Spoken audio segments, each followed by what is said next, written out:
مرا سوالای بعض آدم مازیق میکنن تو چی خراب شده ای فر بهبودی آخی دینه تو نه دوست و رفیق و آشنایی دشمنی من تو چی کار داری تو چی کار داری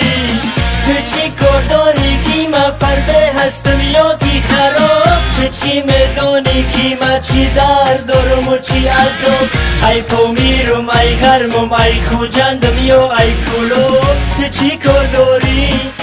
تو چی کار داری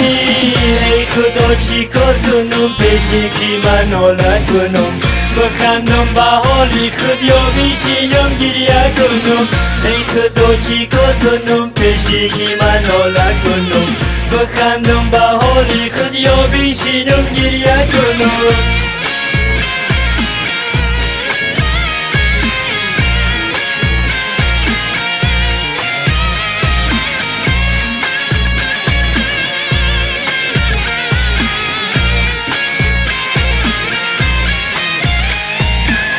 تو چی میدانی که من یک بچه ای کم بغلم بزوری عروسی مرا گرفتی ای بغلم تو غمی دنیا نداری من کو خونی جگرم تو چی میدانی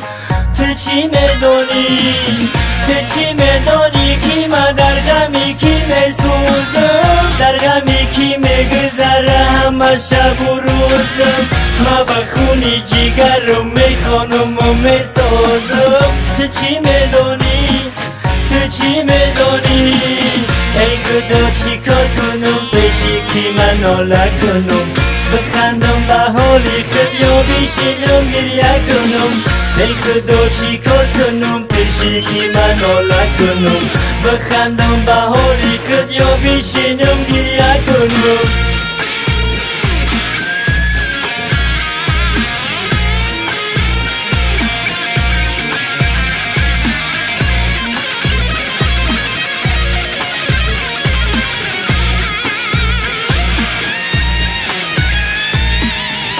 چی میپرسی که من ای کجایم تو ای کجا دل مرا گرفته همی کلمه و هجا آخی تا کی ای همی خیل آدم ها میشم بجا تو چی کار داری تو چی کار داری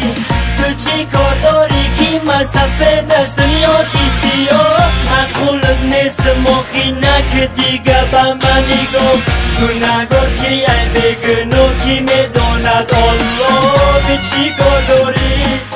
تو چی کار داری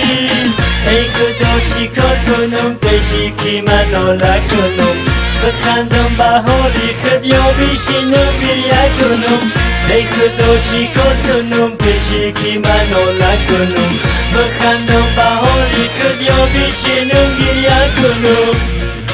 گریه کنم گریه کنم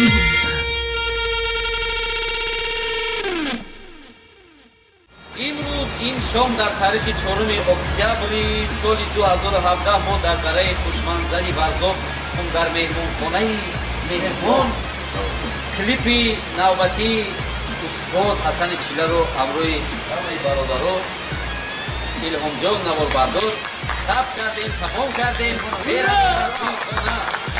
رحمت و طرفخانه مهمان ناله کنم بخندم به حالی خود یا بیشینم گریه کنم ای خدا چی کار کنم پیشی کی من ناله کنم بخندم به حالی خود یا بیشینم گریه کنم گریه کنم گریه کنم